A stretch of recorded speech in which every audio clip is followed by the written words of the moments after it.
नमस्कार, जय हिंद दोस्तों। स्वागत है आपका बीपीएससी स्टडी पॉइंट में। हमारा मॉडर्न इंडिया का लेक्चर सीरीज चल रहा है, जिसमें हम लोग देख रहे थे। सबसे पहले हमने देखा, एक बार रिकॉल कर लेते हैं। सबसे पहले हमने एडवेंट ऑफ यूरोपियन देखा, जिसके अंतर्गत हम लोग अलग अलग देश, जो यूरोपियन कंट्रियाँ थी, वो अलग अलग देश भारत में किस तरीके से आए, उसके इम्पोर्टेंट क्या क्या इवेंट थे, उन सारी चीज़ों को हमने देख लिया। उसके बाद हम लोग आ गए थे ब्रिटिश पर। ठीक है। अब यहाँ पे बात ये थी कि देखिए, कुछ एक पॉइंट है, कुछ एक टर्म है, उसे समझने की ज़रूरत है। एक मर्केंटाइल थ्योरी थी। मर्केंटाइल थ्योरी थी जो यूरोपियन कंट्रियों में 15वीं 16वीं शताब्दी 17वीं शताब्दी में काफ़ी प्रचलित था। उस मर्केंटाइल थ्योरी का मतलब क्या था कि आप ज़्यादा से ज़्यादा पैसा अर्न कीजिए, व्यापार के द्वारा आप ज़्यादा से ज़्यादा पैसा अर्न कीजिए। ठीक है, ये थ्योरी उस समय प्रचलित थी। अब अगर किसी को ज़्यादा से ज़्यादा व्यापार से मुनाफा अर्न करना है, तो उसके लिए ये ज़रूरी है कि अब बाज़ार से अपने कंपटीटर को वो हटा दे। और कंपटीटर को कैसे हटाएगा? तो लड़ाई से। जैसे भारत में अंग्रेज़ों के कंपटीटर कौन कौन थे? तो एक पोर्टुगीज थे, डच थे। इन दोनों को उसने हरा दिया। पोर्टुगीज को भी हराया। बाद में पोर्टुगीज के राजकुमारी से शादी हो गई राजा का, तो वो मामला सॉर्ट आउट हो गया। डच को इन्होंने हरा दिया और फाइनली 1759 ईस्वी में बेदरा के युद्ध में भी हरा दिया। अब ये दोनों को हराने के बाद एक शक्ति बचती है, जो महत्वपूर्ण शक्ति होती है, वो फ्रेंच होते हैं, फ्रांस। और हमने लास्ट वाले लेक्चर में देखा था कि फ्रांस को भी उन्होंने आफ्टर ऑल हरा दिया।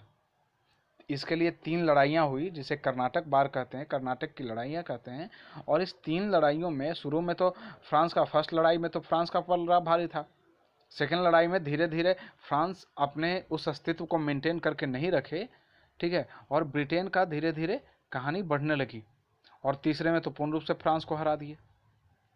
ठीक है, तो यहाँ पर वो अपने प्रतिद्वंदी को खत्म कर दिए थे।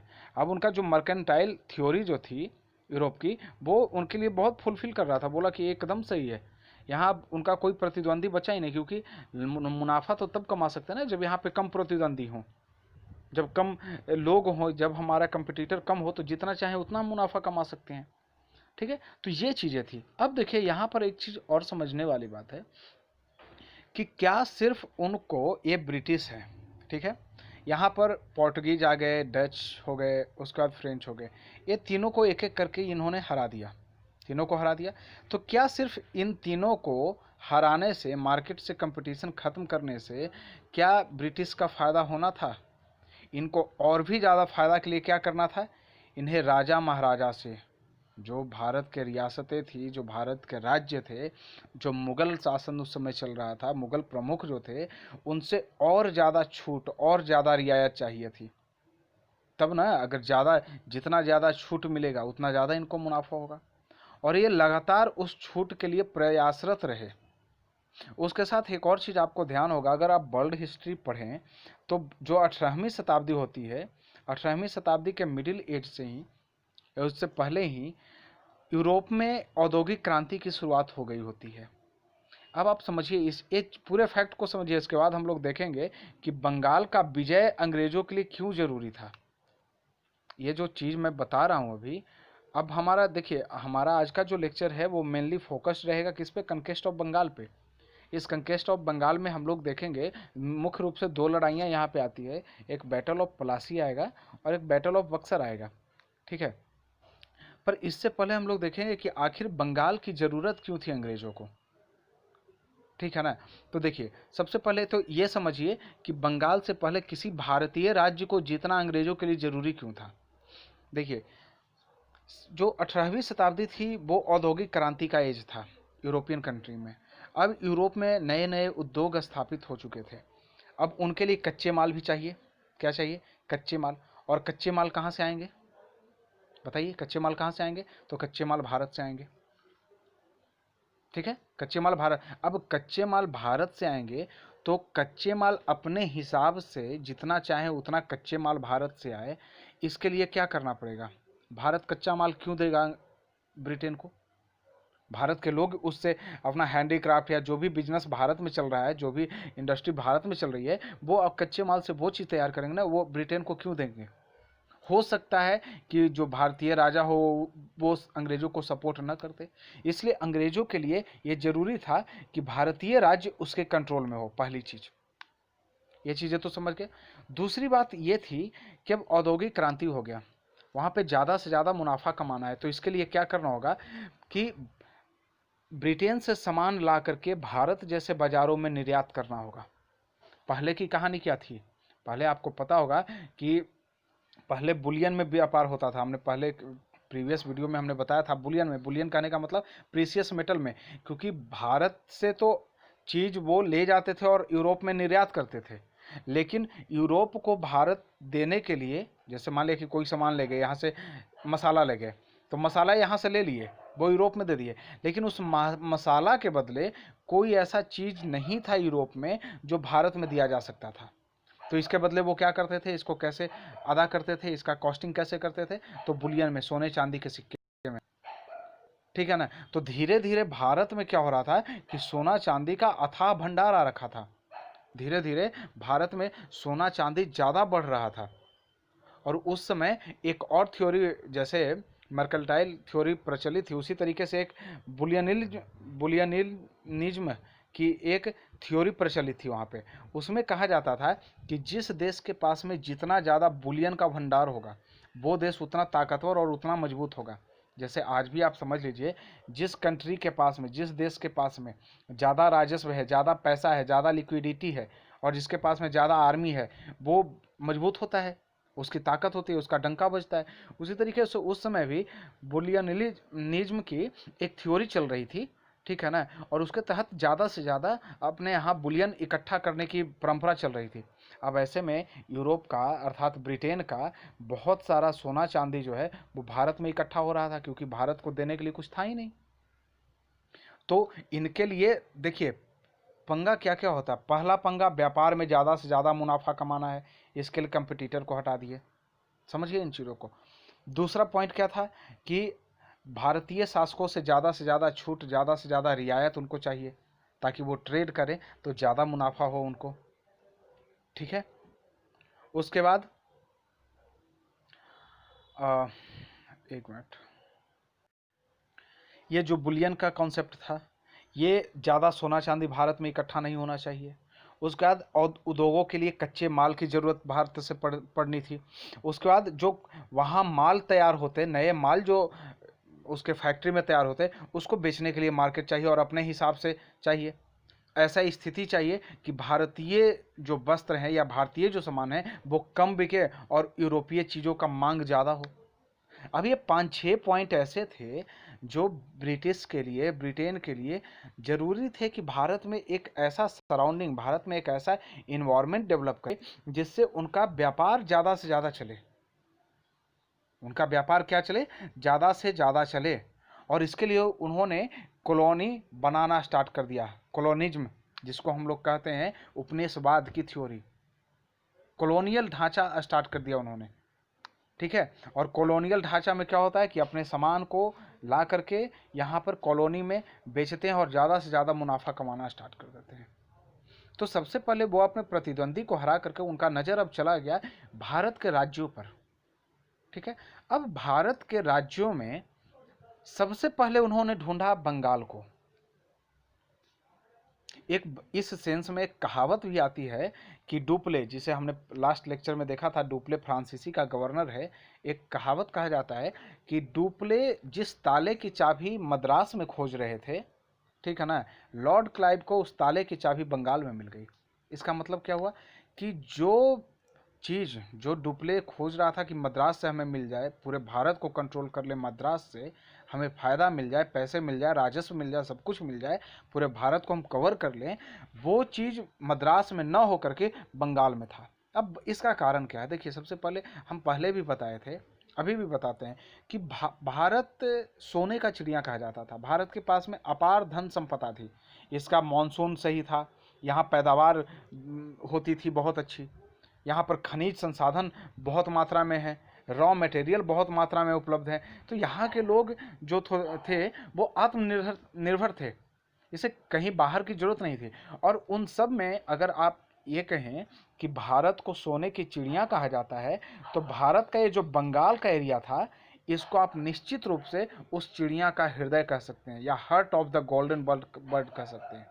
बंगाल ऐसा था उस समय, तत्कालीन समय में पूरे भारत में बंगाल एक ऐसा राज्य था जो सबसे ज़्यादा समृद्ध और सबसे ज़्यादा सुखी संपन्न राज्य था। इसका कारण क्या था कि बहुत सारे राज्य उस समय, जहां मराठों के आक्रमण से, तो इधर नादिर शाह नॉर्थ वेस्ट के आक्रमण से, अफगानों के आक्रमण से, मुसलमानों के आगमन से उधर, और इधर साउथ में बहुत सारे, कभी लड़ाई हुई, फ्रांस की लड़ाई हो जा रही, तो कभी अंग्रेजों से लड़ाई हो जा रही, कभी उत्तराधिकार का झंझट हो जा रहा है। इन सब सारी चीज़ों से ये बंगाल मुक्त रहा, और यहाँ पर व्यापार बहुत फलता फूलता रहा, व्यापार फलता फूलता रहा, कृषि फलता फूलता रहा। आप को पता होगा कि 17वीं शताब्दी में और 18वीं शताब्दी में पूरे एशिया के व्यापार का 60% व्यापार सिर्फ और सिर्फ बंगाल से होता था। इतना ज़्यादा समृद्धशाली था। तो अंग्रेजों की नज़र चली गई कहाँ पे? बंगाल पे। वो सोचे कि बंगाल अगर हमारे अधिकार क्षेत्र में आ जाएगा, तो यहाँ से जो पैसे हमें मिलेंगे, यहाँ से जो हमें राजस्व के रूप में पैसे मिलेंगे, उस पैसा से हम अपने कंपनी का व्यापार भी करेंगे, और साथ में अपने आर्मी को भी हम सुसज्जित, और अपने आर्मी को भी हम व्यवस्थित कर पाएंगे। और धीरे धीरे करके सिर्फ बंगाल एक ऐसा क्षेत्र था जहाँ के राजस्व से धीरे धीरे करके पूरे भारत को जीता जा सकता था। और ये अंग्रेजों ने बड़ी चालाकी से इस चीज़ को बहुत आसानी से समझ लिया। चलिए, अब ये तो समझ गए कि अंग्रेजों के लिए बंगाल जरूरी क्यों था। अब हम लोग समझते हैं कि वो परिस्थितियां कैसे डेवलप होते चली गई, जिसके कारण बंगाल में विजय अंग्रेजों के लिए आसान हो गया। या ये कह दें कि बंगाल में विजय का कारण, या प्लासी के युद्ध का कारण या पृष्ठभूमि क्या क्या स्थितियां तैयार की। तो इसके लिए थोड़ा बैकग्राउंड में हम लोग चलते हैं। बैकग्राउंड में हम लोग ये चलते हैं कि देखिए, बंगाल में सबसे पहले 1700 ईस्वी में बंगाल का जो सूबेदार था वो मुगल वंश का था, ठीक है। उसके बाद दीवान नियुक्त किया गया 1700 ईस्वी में मुर्शिद कुली खां को, औरंगजेब के द्वारा। और औरंगजेब की मृत्यु हो जाती है 1707 ईस्वी में। कब मृत्यु हो जाती है? 1707 ईस्वी में। और उसके बाद फारूक सियर द्वारा इसको सूबेदार नियुक्त किया जाता है वहाँ का, अर्थात वहाँ का नवाब इसको बना दिया जाता है। किसको? मुर्शिद कुली खां को। अब ये बंगाल का प्रथम नवाब होता है मुर्शिद कुली खां। इसके समय में शासन अच्छा चलता है, सही ढंग से अपना शासन चलाता है, कुछ ज़रूरी चेंजेज भी लाते हैं। ये सब के बारे में हमने लास्ट लेक्चर में भी काफ़ी अच्छे से डील कर लिया था। उसके बाद एक शासक आता है सुजाउद्दीन, ठीक है ना। सुजाउद्दीन, इसके बाद आता है शासक, वो 1727 से लेकर के 1738 तक वो शासन करता है, 1738-39 तक शासन करता है। उसके बाद एक शासक आता है सरफराज खां, मुर्शिद कुली खां का बेटा, ठीक है ना। लेकिन उसको तुरंत ही मार करके अलीवर्दी खां, कौन? अलीवर्दी खां शासक बन जाता है। कब बनता है? 1739-40 के आसपास में, 1739-40 के आसपास में बनता है, और 1756 तक ये राज्य करता है। अब देखिए कहानी क्या थी। मुर्शिद कुली खां 1717 में बन जाता है। 1717 में ये एक घटना घटी थी जिसे हम लोग कहते हैं गोल्डन फरमान। एक बहुत बड़ी छूट मिल गई थी अंग्रेजों को, किसके द्वारा? फारूक सियर के द्वारा, जिसे हम लोग कहते हैं गोल्डन फरमान। गोल्डन फरमान क्या था? गोल्डन फरमान में ये बातें थी कि भाई 3000 रुपया सालाना दो आप, और पूरे बंगाल में फ्री ट्रेड करो, कोई टैक्स देने की जरूरत नहीं है, आप मस्ती करो, मजे लो, ठीक है। अब यहाँ पर वो तो करते ही करते थे, इसके साथ दस्तक इशू कर दिया। दस्तक क्या? कि आपको एक पास मिलेगा, और उस पास को आप दिखा देंगे, आपसे कोई टैक्स नहीं लेगा। अब क्या थी यहाँ पर दिक्कत? क्या देखिए, यहाँ पे समझिए दिक्कत क्या था। दिक्कत ये था कि ये कंपनी को पास इशू किया गया था, ब्रिटिश ईस्ट इंडिया कंपनी को इशू किया गया था। लेकिन ये जो दस्तक था वो कंपनी के एम्प्लॉय द्वारा इसको मिसयूज किया जा रहा था। जैसे हम कंपनी के लिए तो व्यापार करते थे, और साथ में कंपनी का हर एक एम्प्लॉय अपना सेल्फ भी व्यापार करता था, इंडिविजुअल व्यापार भी करता था। अब ऐसे में कहानी क्या हो गई कि उसी दस्तक का मिसयूज जो कंपनी के लिए था वो खुद के लिए करने लगा, और टैक्स से बचने लगा। अब टैक्स से बचने के कारण क्या हुआ कि भारतीयों के पर ज़्यादा, क्योंकि अब इनका सामान फ्री, जैसे मान लो कि 10% का टैक्स आ रहा है और 100 रुपये का कोई सामान है, तो इसका भारतीयों के लिए तो 110 रुपये का वैल्यू हो जाएगा ना उसका, और अंग्रेजों के लिए 100 रुपये है, क्योंकि उनको तो टैक्स नहीं देना। अब भारतीय बेचारे 5 रुपया भी फायदा कमाएंगे तो 115 रुपया में सामान बेचना पड़ेगा, और अगर अंग्रेज 10 रुपया भी फायदा कमा ले तो 110 रुपया में ही सामान बेच देंगे। तो इस कारण अंग्रेजों का जो सामान होता है वो काफ़ी सस्ता बिकने लगा, और भारतीय दस्तकारों को, भारतीय जो कुटीर उद्योग वाले लोग थे, व्यवसायी थे, उनको काफ़ी घाटा होने लगा। ठीक है, तो इन पूरे चीज़ों को अलीवर्दी खां या उससे पहले के जो मुर्शिद कुली खां थे या सुजाउद्दीन थे, ये सारे लोग अच्छे भली भांति समझते थे और ब्रिटिश को काफ़ी कंट्रोल करके रखे थे। इन सारे चीज़ों को मिसयूज करने से काफ़ी कंट्रोल करके रखे थे। लेकिन परिस्थितियां अचानक पलट जाती है अलीवर्दी खां के बाद। होता यह है कि अलीवर्दी खां का कोई बेटा नहीं होता है, उनकी 3 बेटियां ही होती है। तो उन 3 बेटियों में अब उनका उत्तराधिकार कौन बनेगा, उत्तराधिकारी कौन होगा? अलीवर्दी खां तो योग्य शासक थे, वो तो अंग्रेजों को इन सारी चीज़ों से अपने आप को बचा के रहे, न तो किलेबंदी करने की अनुमति दी अपने कलकत्ता में और न करने दिए। ठीक है, वो किलाबंदी भी नहीं करने दिया, और अंग्रेज और फ्रांसीसी दोनों से अपने बंगाल को बचा कर रखने में वो सफल हो पाए। लेकिन जैसे ही 1756 आता है तो उनका कोई बेटा नहीं था, इसलिए वो मरने से पहले ही सबसे छोटी बेटी का बेटा, अर्थात नाती जिसको कह सकते हैं, सिराजुद्दौला को वो नवाब घोषित कर दिए थे। इसकी उम्र लगभग 23 साल थी। इसको उसी समय नवाब घोषित कर दिए थे कि भाई मेरे मरने के बाद ये नवाब बनेगा। अब आप समझिए कि मात्र 23 साल इसकी उम्र है, और ये एकदम एक्चुअल बारिश नहीं है इसका। इस बंगाल में सिराजुद्दौला के अलावा भी बहुत सारे लोग थे जो मानते थे कि हमें नवाब बनना चाहिए। अब ये षड्यंत्र, जैसे ही नवाब बनने की बात आई सिराजुद्दौला का, आंतरिक कलह और आंतरिक षड्यंत्र शुरू हो गया। और आप बाद में देखेंगे कि इस आंतरिक कलह और आंतरिक षड्यंत्र के कारण बिना युद्ध के युद्ध हार जाते हैं सिराजुद्दौला। अब अलीवर्दी खां जो था वो तो सिराजुद्दौला को एक उत्तरदायित्व सौंपा था कि भाई तुम योग्य रहना, ठीक है ना, अपने शासन को, अपने नेतृत्व को अच्छे ढंग से संभालना और अंग्रेजों को यहाँ पे मत आने देना। लेकिन जिस जिम्मेवारी के साथ में अलीवर्दी खां ने उसे शासन का बैकडोर दिया, सिराजुद्दौला उसको पूर्ण रूप से कर पाने में सफल नहीं हो पाया। बताइए समझ में, पूर्ण रूप से कर पाने में सफल नहीं हो पाया। और सिराजुद्दौला की मौसी घसीटी बेगम इसके विरोध में हो गए, मौसेरा भाई शौकत जंग इसके विरोध में हो गए, मीर जाफर जो इसका सैनिक प्रमुख था, मीर बख्शी था, वो इससे अलग हो गया। उसका जगत सेठ बैंकर था, वो इसके अगेंस्ट में था। ठीक है, राय दुर्लभ इसके अगेंस्ट में था। तो ऐसे बहुत सारे इसके दरबार की एक बहुत बड़ा गुट जो था ना, वो इसके अगेंस्ट में था और इसके अगेंस्ट वो षड्यंत्र कर रहा था। तो जैसे ही सिराजुद्दौला नवाब बना 23 साल की उम्र में, तो वो नवाब उसके सर पे ताज नहीं आया, बल्कि उसके सर पे कांटों का ताज और उसको कांटों का बेड मिला। अब ये उसकी कूटनीति और उसकी चालबाजी होनी चाहिए थी कि वो इन सब पर कंट्रोल कर लेता, पर वो इन सब पर कंट्रोल करने में अक्षम हुआ और सक्षम नहीं हो पाया। देखिए, ऐसा भारत के इतिहास में पहली बार नहीं हो रहा था कि कोई कम उम्र का व्यक्ति नवाब बन रहा हो, क्योंकि आपको पता होगा अकबर 16 साल की उम्र में नवाब बन गया। उसके अलावा हमारे बाजीराव जो मराठा शासक थे, वो मात्र 19 साल के एज में नवाब बने थे। तो ऐसा नहीं था कि ये पहली बार 23 साल की उम्र में नवाब बन रहे थे या शासक बन रहे थे।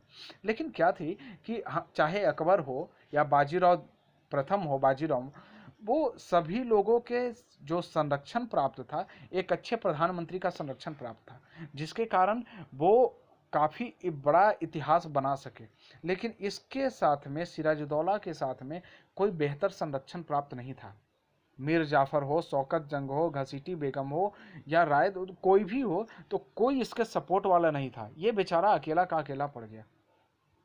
और ऐसे कंडीशन में कुछ तो इसका गुट, विरोधी गुट, और कुछ इसका अविवेक होना या जल्दीबाजी करना, ये इसके हार का और फाइनली इसके मौत का कारण बन गया। ठीक है, तो यहां से शुरू होती है फिर प्लासी की कहानी। अब आइए एक बार थोड़ा सा कुछ फैक्ट को देख लेते हैं, समझ लेते हैं। यहाँ पे हमारा है, अगर हमारे चैनल को लाइक नहीं किए तो लाइक कर लीजिए, सब्सक्राइब कर लीजिए, अच्छा लगे तो दोस्तों के साथ शेयर कीजिए, क्योंकि हमारी कोशिश है कि आपको पूरे कॉन्सेप्ट के साथ, पूरे फैक्ट के साथ में आपको एक बेहतर ज्ञान दिया जाए। यहाँ पे लूसेंट वाला रटा रटाया कार्यक्रम यहाँ नहीं चलता है, बल्कि हमारी कोशिश है कि आप एक बेहतर ज्ञान लें, ताकि 10 लोगों के बीच में बैठें तो आप अपने ज्ञान से उन लोगों को प्रकाशित कर दें। तो हमारा यही सोच होता है। देखिए, सबसे पहले कनकेस्ट ऑफ बंगाल में हम लोग देख लेते हैं। 60% ट्रेड होता था बंगाल से ही। मोस्ट प्रोस्परस जो स्टेट था उस समय बंगाल था, ठीक है। और ट्रेड बुलियन में होता था। यहाँ पर पैसे का भरमार हो रखा था, कोई कमी नहीं थी, ठीक है। यहाँ पे शासक मुर्शिद कुली खां, शुजा, उसके बाद अलीवर्दी खां। अलीवर्दी खां के बाद कौन आया? तो सिराजुद्दौला आया, ग्रैंडसन था, ये नाती था, ठीक है। और हमने बताया कि बहुत ही अपोजिशन में इसके बहुत सारे थे। अभी तो भारतीय संसद में अपोजिशन का नेता बनने की स्थिति किसी की नहीं होती है, और उस समय सिराजुद्दौला के अपोजिशन का लीडर ही लीडर थे, जितने बहुत सारे लीडर थे। घसीटी बेगम, शौकत जंग, राय दुर्लभ, जगत सेठ, मीर जाफर जैसे बहुत सारे इसके अपोजिशन में खड़े थे, ठीक है। देखिए अब होता क्या है, अब यहाँ पे थोड़ा समझिए, कुछ परिस्थितियों को समझिए, क्योंकि ये प्लासी का युद्ध जो है ना, कहीं न कहीं बाहरी शक्ति का प्रेरणा था, अर्थात यूरोप का। यहाँ भारत में नहीं, बल्कि यूरोप में कुछ ऐसी परिस्थितियाँ डेवलप हो गई थी जिसके कारण प्लासी का युद्ध उस समय में घटित हुआ क्या था कि 1756 में हमने बताया था कि 1756 में स्टार्ट हुआ था तृतीय कर्नाटक वार, और 1756 में यूरोप में सप्तवर्षीय युद्ध स्टार्ट हो जाता है। तो 1756 में सप्तवर्षीय युद्ध स्टार्ट हो गया, तो अंग्रेज की फैक्ट्री कलकत्ता में भी थी, ठीक है, अर्थात बंगाल में भी था, और बंगाल में फ्रांसीसियों का भी फैक्ट्री था। तो वहाँ पर यूरोप में युद्ध स्टार्ट होने के कारण अंग्रेज़ों को ऐसा लगा कि भाई हम भारत में अपनी स्थिति मजबूत करें, और वो कलकत्ते के फैक्ट्री को वो क्या करना लगा, किलेबंदी करना स्टार्ट कर दिया। चलो यहाँ तक तो ठीक है, किलेबंदी करना स्टार्ट कर दिया, ये किलाबंदी स्टार्ट कर दिया। अब ये किलाबंदी करने का जैसा ही न्यूज़ नवाब के पास पहुँचा, सिराजुद्दौला के पास पहुँचा, सिराजुद्दौला को लगा यार क्या बात है, हमारे घर में आकर के तुम किलाबंदी फोर्टिफाई कर रहे हो अपने फैक्ट्री को। अरे ठीक है ना, तुम व्यापार करने के लिए आए हो ना, व्यापार करो ना, मस्ती से फ़ायदा कमाओ और जाओ यहाँ से। लेकिन नहीं, और इससे पहले सिराजुद्दौला के साथ में एक प्रॉब्लम ये भी आ चुकी थी कि सिराजुद्दौला ये समझ रहा था कि ये तो भाई फ्री ट्रेड कर रहा है, मिसयूज कर रहा है दस्तक का।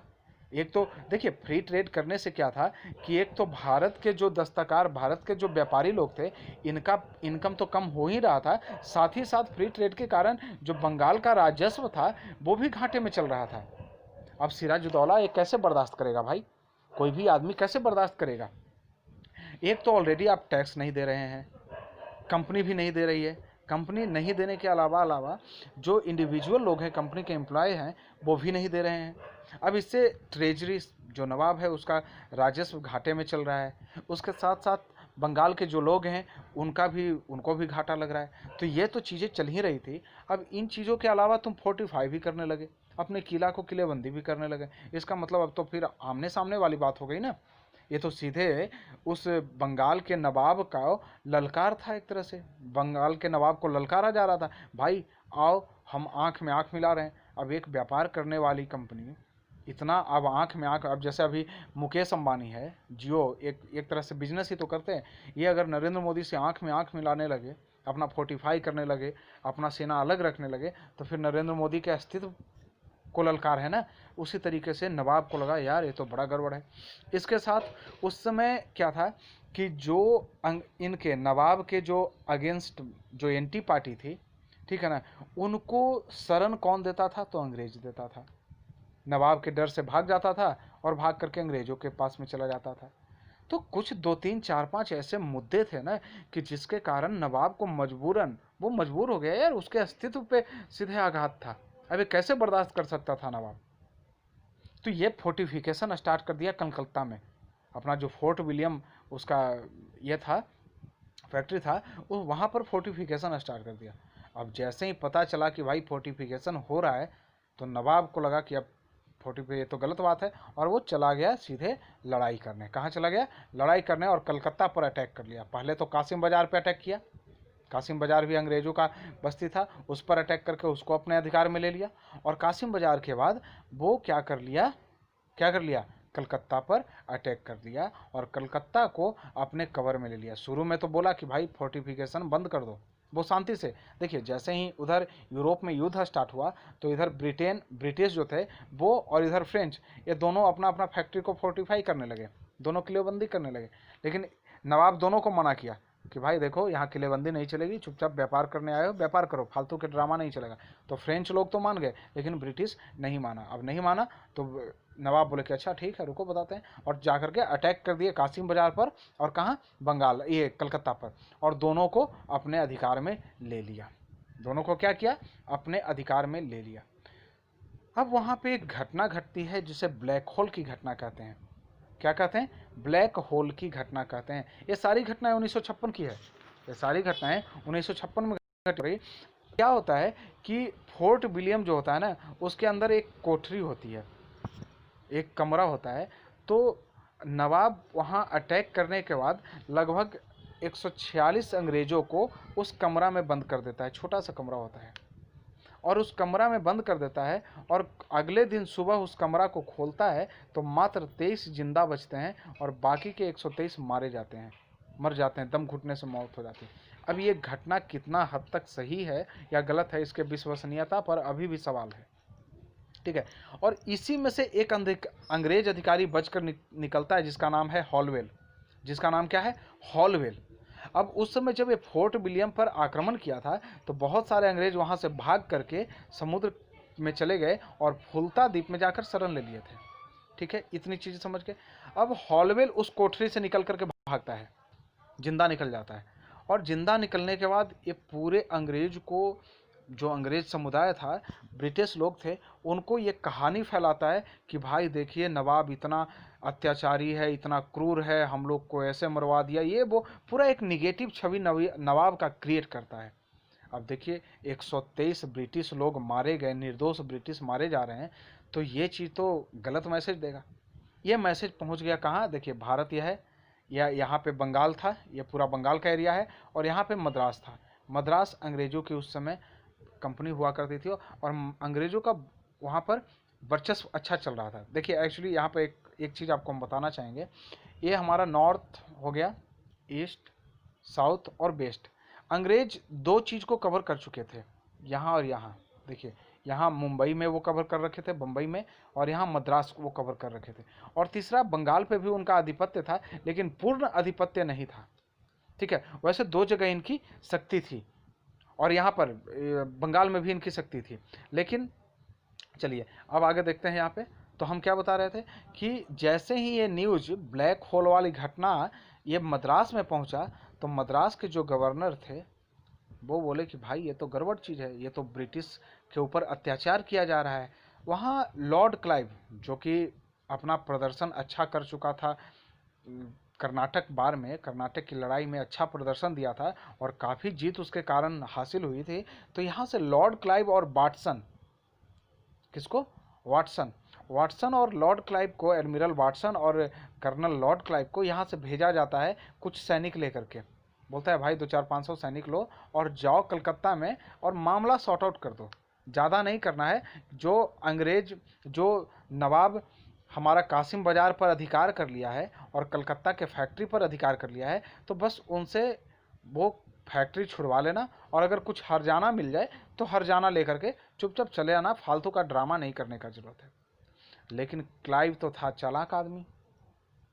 क्लाइव कौन था? देखिए, अंग्रेजों के संस्थापक में क्लाइव को सर्वप्रथम माना जाता है। क्लाइव था चालाक आदमी, वो पहले ही सोच लिया था, और वो उसका स्टेटमेंट भी है कि हम बंगाल सिर्फ कलकत्ता और कासिम बाजार के लिए नहीं जा रहे हैं, बल्कि पूरे बंगाल को कवर करने के लिए जा रहे हैं, ठीक है। और वो आ जाता है बंगाल, पहुंच जाता है जनवरी 1957 में बंगाल वो पहुंच जाता है। बंगाल पहुंच करके, सॉरी 1957 नहीं, 1757 में बंगाल पहुंच जाता है। और उस समय कहाँ आक्रमण करता है? कलकत्ता पे आक्रमण करता है। और आक्रमण करके कलकत्ता को अपने अधिकार में ले लेता है। कलकत्ता को क्या करता है? अपने अधिकार में ले लेता है। देखिए, यद्यपि वो कलकत्ता को अपने अधिकार में ले लेता है, लेकिन फिर भी वो नवाब के ताकत को समझ जाता है कि भाई 50,000 का सैनिक है इसके पास, तो इससे लड़ना आसान नहीं होगा। तो ये समझ जाता है उस समय लॉर्ड क्लाइव कि भाई इससे लड़ना आसान नहीं, इसे हम इतना आसानी से जीत नहीं सकते। और उस समय वो कूटनीति का सहारा लेता है। किसका सहारा लेता है? कूटनीति का। लेकिन उस समय इसकी कूटनीति फेल हो जाती है, लॉर्ड क्लाइव की कूटनीति फेल हो जाती है। और उसी समय जो नवाब होते हैं, जैसे ही वो कलकत्ता से जल्दीबाजी में, एक्चुअली क्या हुआ था कि जब वो कलकत्ता जीत लिए ना, तो कलकत्ता जीतने के बाद फिर वो कलकत्ता पर ध्यान देना ज़्यादा बंद कर दिया। वो अंग्रेजों को सोचे, यार अंग्रेज, इसको तो व्यापारी कंपनी है, ये अब क्या करेगा, इससे तो कवर कर लिए इसको, ये तो आक्रमण करके हम अटैक करके अपने कंट्रोल में ले लिए कलकत्ता, अब ये क्या हमारा बिगाड़ लेगा। वो नवाब थोड़ा सा ईजी फील करने लगे। उनको लगा कि अब तो कुछ नहीं कर सकता है, ये क्या कर लेगा, ये थोड़ा कंफर्टेबल ज़्यादा हो गए और वहाँ पर ध्यान देना बंद कर दिया। और यही इनकी भूल हो गई। और ये अंग्रेज आए और अंग्रेज आसानी से कलकत्ता को जीत लिए, जबकि अगर नवाब चाहते तो वो नहीं जीता जा सकता था, लेकिन वो ध्यान नहीं दिए ज़्यादा, जिसके कारण कलकत्ता को जीत लिया गया। कब जीत लिया गया? जनवरी 1957 में। अब ये जनवरी 1757 में जीत लिया गया, तो जीतने के बाद नवाब को गाइडेंस गलत किया गया। उनके जो सहयोगी लोग थे उनके द्वारा गाइडेंस गलत किया गया, और नवाब जल्दीबाजी में, अंग्रेज तो चाहते ही थे और नवाब भी समझ नहीं पाए परिस्थितियों को, और बाजी में कर लेते हैं। देखिए, ध्यान रखिएगा, ये पहली संधि है जो लड़ाई के पहले हो गई। प्लासी का लड़ाई अभी नहीं हुआ है, इससे पहले ही नवाब सिराजुद्दौला अंग्रेजों से संधि कर लेते हैं। अंग्रेजों मतलब लॉर्ड क्लाइव से संधि कर लेते हैं, और वो संधि क्या होती है, क्या कहलाती है? अलीनगर की संधि। उसे क्या कहते हैं? अलीनगर की संधि। अब ये अलीनगर की जो संधि होती है, उस संधि में सिराजुद्दौला मात खा जाते हैं। मात क्या खा जाते हैं अलीनगर की संधि में? इसमें बोला जाता है, देखिए, अलीनगर की संधि को शॉर्ट लीव ट्रीटी भी कहा जाता है। मतलब एक कम समय के लिए रहा, अर्थात फरवरी में ये ट्रीटी किया गया, फरवरी में, और तुरंत जून में तो लड़ाई हो गया, तो 2-3 महीने के लिए बस ये संधि रहा था।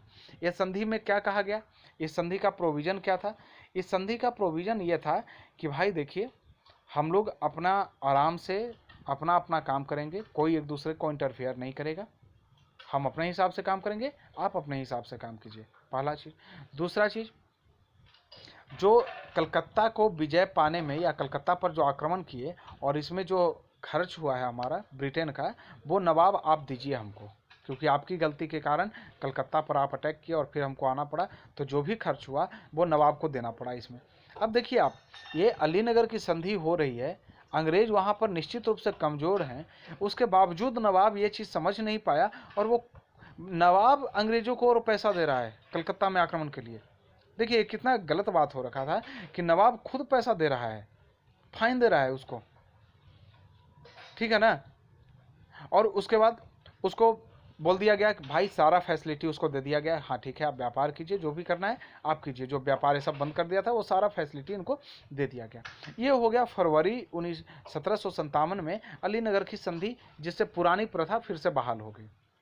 अब यहाँ पर बोला कि कोई किसी को इंटरफेयर नहीं करेगा, सब एक दूसरे के संप्रभुता का आदर करेंगे। लेकिन आपको हम पहले बताए थे कि जो ब्रिटेन होते हैं, ब्रिटिश कंपनी होती है, वो बंगाल में चंद्रनगर, जहाँ पर फ्रांसीसियों की फैक्ट्री होती है, उस पर आक्रमण कर देते हैं।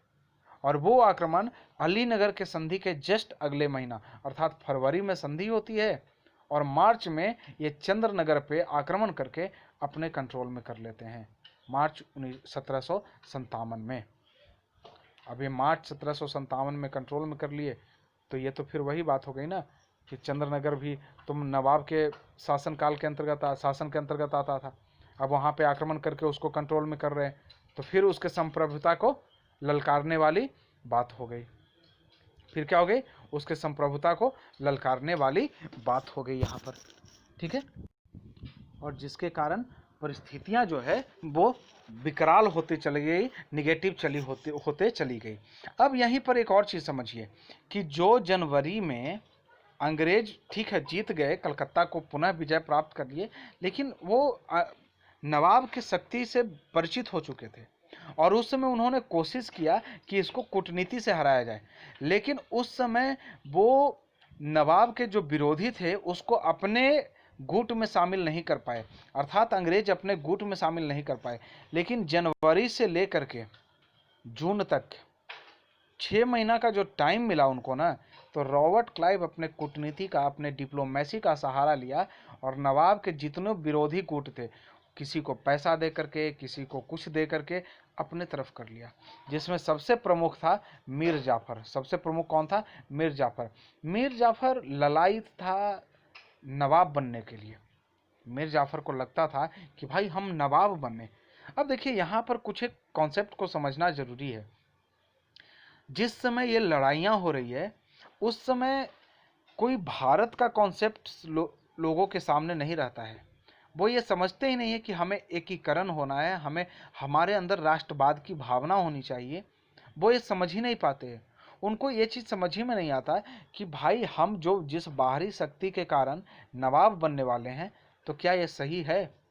क्या हम अपने मातृभूमि से ये जस्टिफिकेशन कर रहे हैं, उनको जस्टिफाई कर रहे हैं? और यहीं पर लोग अपने अपने हित के कारण, राष्ट्रवाद की भावना नहीं होती है बल्कि अपने फायदा होती है कि हम नवाब बने, हम नवाब बने और हम बने, और इसके कारण लोग जो है अंग्रेजों से मिल जाते हैं। मीर जाफर भी यही किया। मीर जाफर अगर सिराजुद्दौला के जो अपने लोग थे वो अंग्रेजों से न मिलते तो कभी संभव नहीं था कि अंग्रेज सिराजुद्दौला को हरा पाता।